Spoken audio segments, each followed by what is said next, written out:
Hello, my beautiful gardening friends. Welcome back to the greenhouse. Pull up a comfortable chair, grab a warm cup of chamomile tea, and just breathe with me for a moment. Can you hear the gentle rain tapping against the glass? The smell of damp earth and blooming jasmine is so beautifully thick in the air today. It is the perfect quiet afternoon to slow down and talk about our gardens. I want to start our time together today by showing you two very different plants. Take a look at this stark contrast. On the left, we have a completely collapsed, yellowing, rotting petunia in a cracked plastic pot. It looks absolutely heartbroken. Now, on the right, look at this spectacular, overflowing, vibrant purple petunia basket, just dripping with life and morning dew. Both are real. Both grew in my garden. And the heartbreaking truth about that wilted, sad petunia on the left? That wasn't a bad batch of seeds. It wasn't a freak act of nature or a sudden frost. That failure was entirely my fault. I ruined it. When we first start gardening, we are so desperate for our flower beds to look like the glossy covers of a gardening magazine.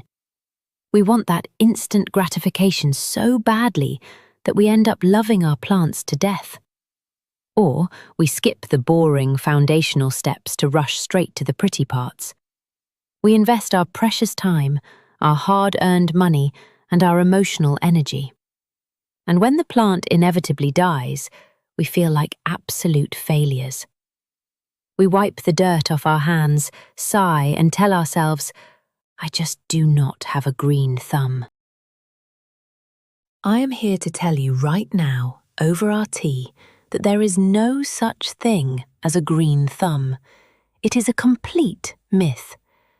There is only a long trail of dead plants that slowly taught a gardener what not to do. Today, we are going to dive deep into the 7 gardening mistakes that are quietly ruining your flowers, and I can speak to every single one of these with absolute authority, because I have made all of them, often more than once. So, take a slow breath, let go of any guilt you are holding on to about past garden failures, and let us fix this together. We are going to turn those frustrating botanical mysteries into practical, deeply understandable lessons. Let us start with the absolute #1 killer of beginner flower gardens. I call it the drowning pool. It begins from a place of pure love.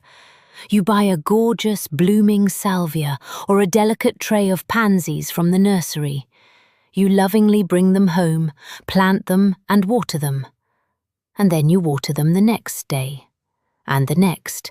Because water equals life, right? We assume that keeping the soil constantly wet is the best way to show our flowers that we care.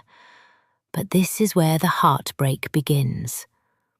I used to think that a wilting plant always meant it was terribly thirsty, so I would pour even more water over its limp leaves. But here is the fascinating counterintuitive truth of botany.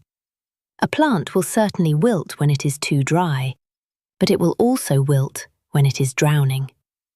When you overwater or plant in a beautiful ceramic pot without drainage holes, the water pools and fills all the tiny microscopic air pockets in the soil. Roots do not just drink, they respire. They need oxygen to convert sugars into energy. In perfectly balanced soil, those pore spaces are split evenly between water and air.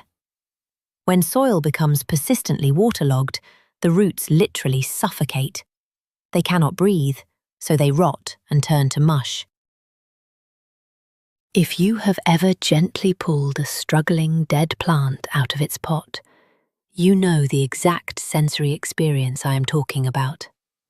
Instead of seeing firm, bright white roots covered in delicate fuzz, you are met with slimy, black, foul-smelling strands of decay. It smells like a stagnant swamp. Because those suffocated roots have died off, they can no longer draw water up to the leaves above. Ironically, by aggressively overwatering your beautiful blooms, you are actually causing the canopy of the plant to die of severe dehydration. It is a botanical tragedy that I have committed more times than I care to admit. Please do not do what I did for so many years. Stop putting a rigid calendar schedule on your watering. Your plants simply do not care that it is Tuesday. They care about the ambient temperature, the humidity, and the soil texture. The fix is wonderfully simple, and it connects you right back to the earth. The finger test. Plunge your index finger into the soil up to your second knuckle. If it feels cool and damp, walk away. Just put the watering can down.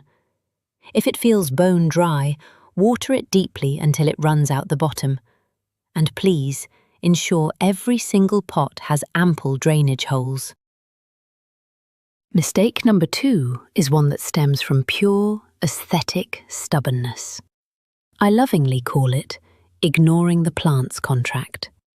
Have you ever walked through a sunny garden centre, completely captivated by a spectacular, sun-loving lavender plant, and thought to yourself, "Oh, that would look absolutely perfect in the dark corner of my heavily shaded, north-facing porch"?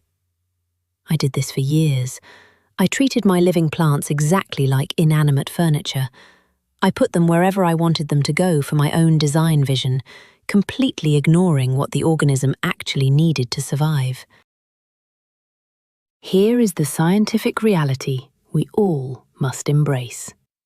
The little plastic tag tucked into the soil at the nursery is not a gentle suggestion. It is a biological contract. Light is the absolute driving force of photosynthesis. When a tag specifies full sun, it means that specific plant requires a strict minimum of 6 to 8 hours of direct, unfiltered sunlight to synthesize enough energy to produce blooms. This is called the daily light integral. If you put a full sun zinnia in the deep shade, it suffers. To compensate, it undergoes etiolation. It stretches desperately, growing long, weak and leggy to reach for a sun that is not there. We have all seen a shade-starved plant. The stems become paper-thin and fragile, snapping in the gentlest breeze, while the once vibrant purple blooms fade to a sad, pale grey before dropping off completely. Conversely, if you take a delicate shade-loving begonia or a lush dark green hosta and throw it into the blazing, unforgiving afternoon sun, it will quite literally fry. The intense UV radiation destroys the chlorophyll. Within days, the broad leaves will scorch, turning into crispy, bleached white potato chips before crumbling away. It is painful to watch, but completely preventable. The solution is entirely rooted in observation. Before you buy another plant, I want you to step outside and truly map your yard. Dedicate just one Saturday to simply watching the light. Sip your coffee and note where the sun hits at 9 in the morning, where it beams down at noon, and where the shadows fall at 4 in the afternoon. Draw a rough map on a piece of scrap paper. From now on, I want you to buy flowers for the light you actually have, not the light you wish you had. Honor the plant's contract, and it will reward you beautifully. Let us pour some more chamomile tea for this next one, because this is the exact mistake where I see the most gardener tears. Mistake number 3 is the profound error of treating dirt like it is soil. Beginners, and I was absolutely the worst offender, love to buy the most expensive, gorgeous flowers, bring them home, and quickly chop a hole in their dry, hard lawn. We plop the delicate plant directly into compacted earth, and then spend the rest of the summer wondering why it has not grown a single inch by August. I used to spend my entire spring budget on the flowers themselves and $0 on the foundation they were going to live in. Imagine taking a trowel and trying to hack into hard, cracked, pale clay. The metal practically sparks against the rocks, barely making a dent. You cannot expect fragile new root hairs to penetrate a brick wall. Now, contrast that with the physical sensation of plunging your bare hands into rich, dark, crumbly compost. It feels loose, aerated and fluffy, almost like a freshly baked chocolate cake. That is what your flowers are dreaming of. Your soil is the foundation of your plant's entire existence. Beyond just the physical texture, there is an invisible chemical war happening beneath the surface, the soil pH. Most flowering plants prefer a slightly acidic to neutral pH, right around 6.0 to 7.0. If your soil is heavily acidic or extremely alkaline, your flowers experience a phenomenon called nutrient lockout. Essential blooming macronutrients like phosphorus chemically bind to the soil particles. You could be dumping expensive fertilizer onto your flower beds every single day, but the plant physically cannot absorb it. It is exactly like serving a lavish 5-course banquet to someone whose mouth is firmly taped shut. The food is right there, but they are starving. You can often spot this invisible issue on the leaves themselves.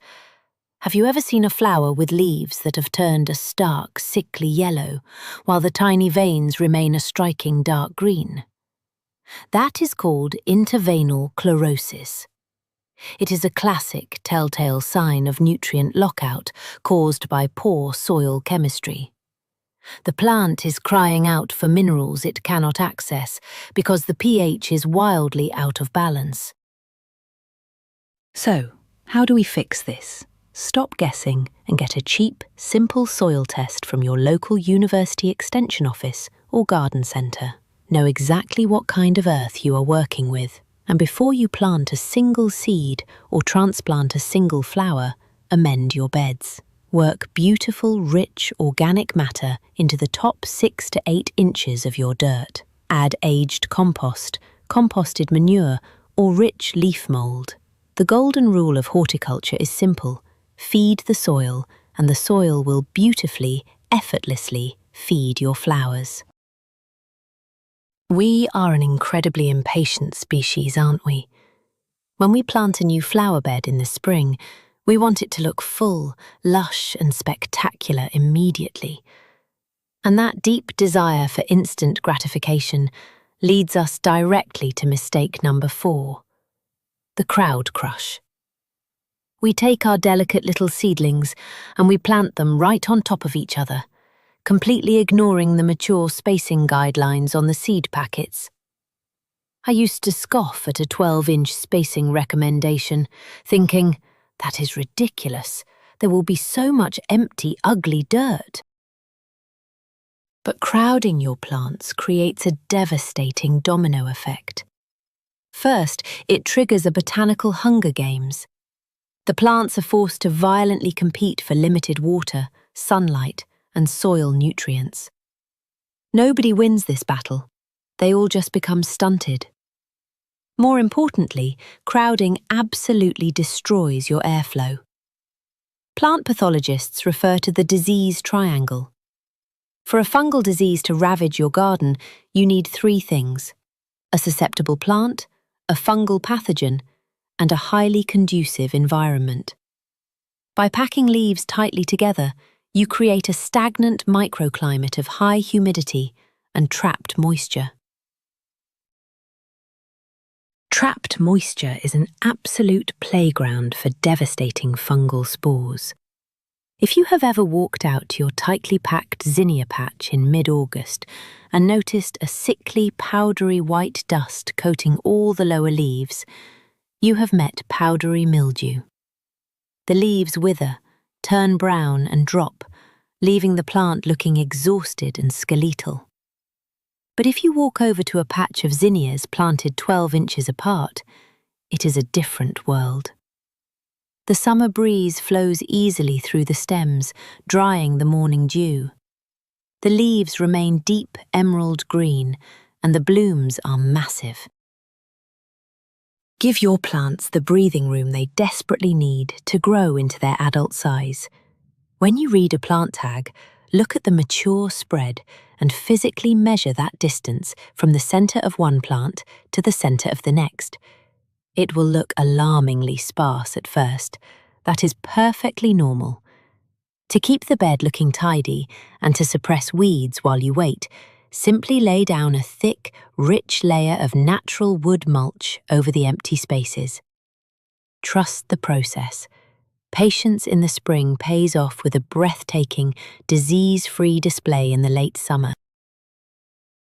This next mistake is one that comes from a place of genuine, nurturing love, but it always ends in crispy disaster. Let us talk about mistake number 5, the fertilizer burn. In our enthusiasm to help our gardens thrive, we adopt a deeply flawed mentality. We think that if one tiny scoop of fertilizer is good for the plant, then 3 heaping scoops must be absolute magic. We aggressively shake blue liquid fertilizers onto our potted petunias, hoping to shock them into a glorious explosion of blooms overnight. But more is almost never better. To understand why this is so dangerous, we have to look at what synthetic fertilizers actually are. They are essentially highly concentrated chemical salts.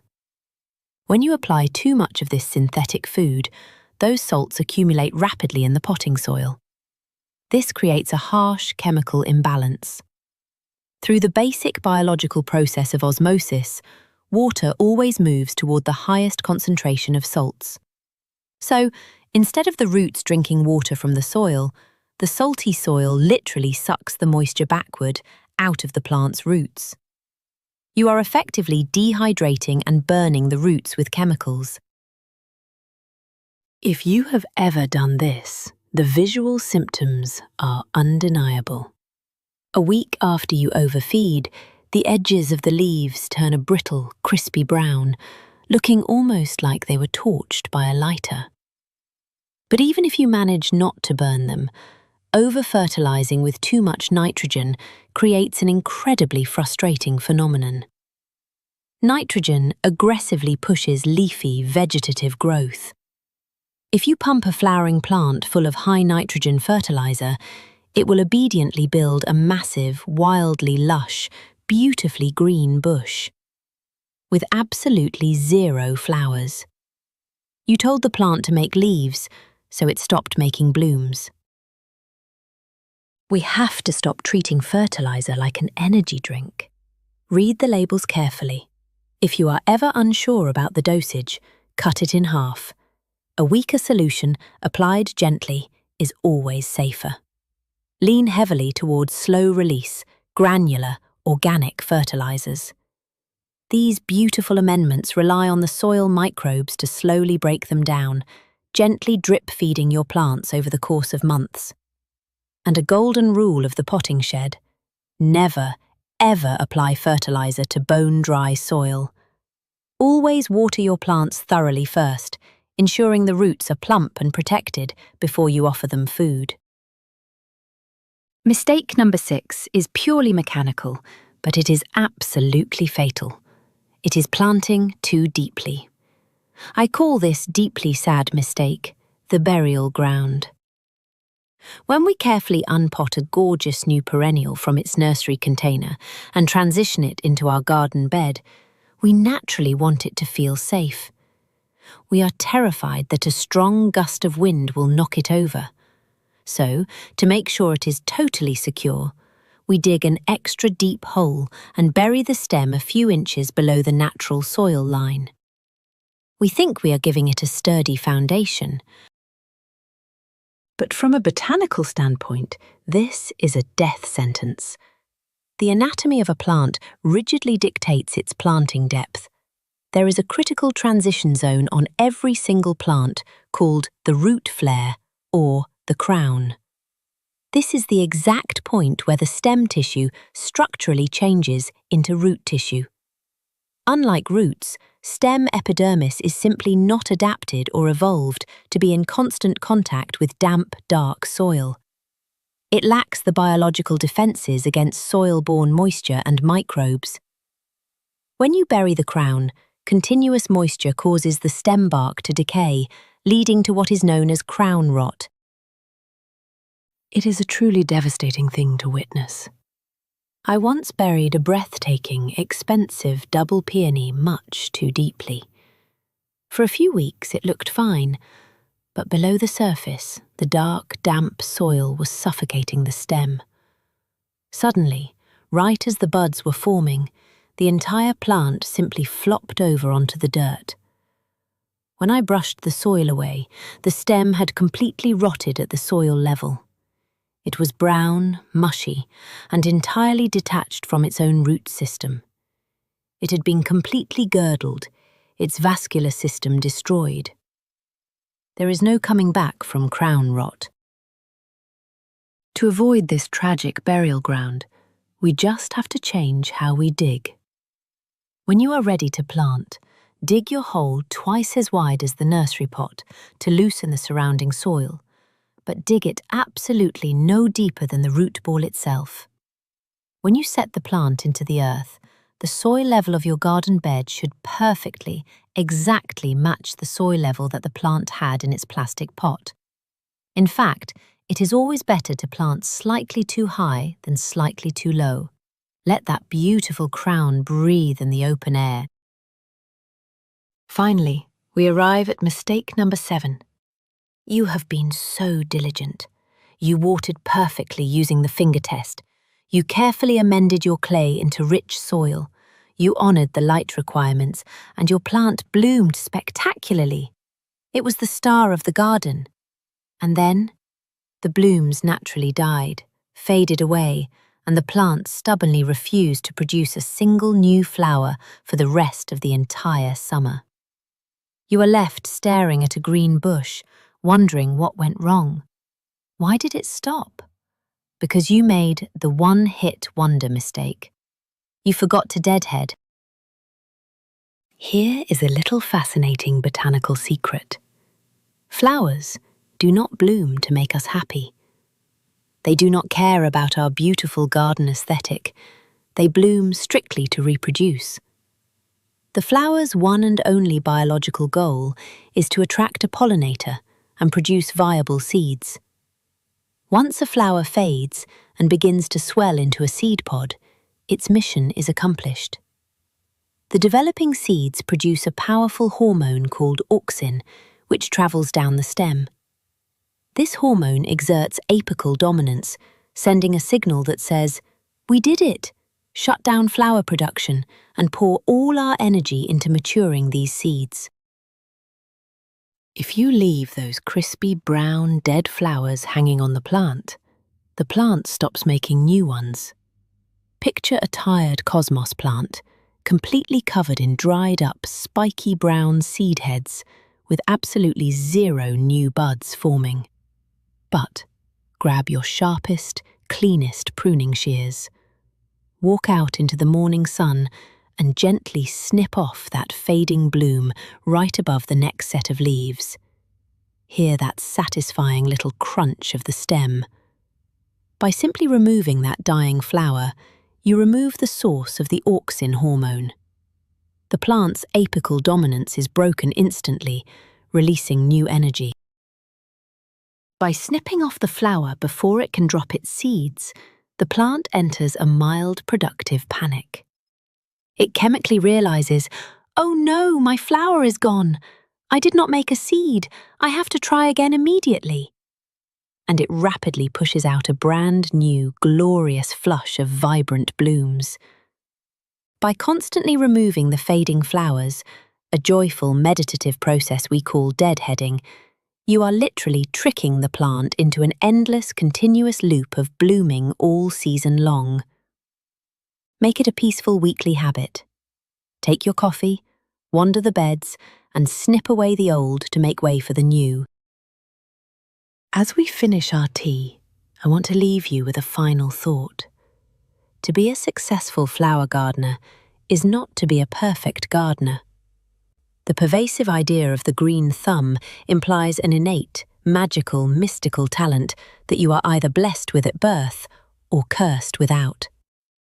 It is a damaging myth that prevents thousands of incredible people from ever experiencing the profound, grounding joy of horticulture.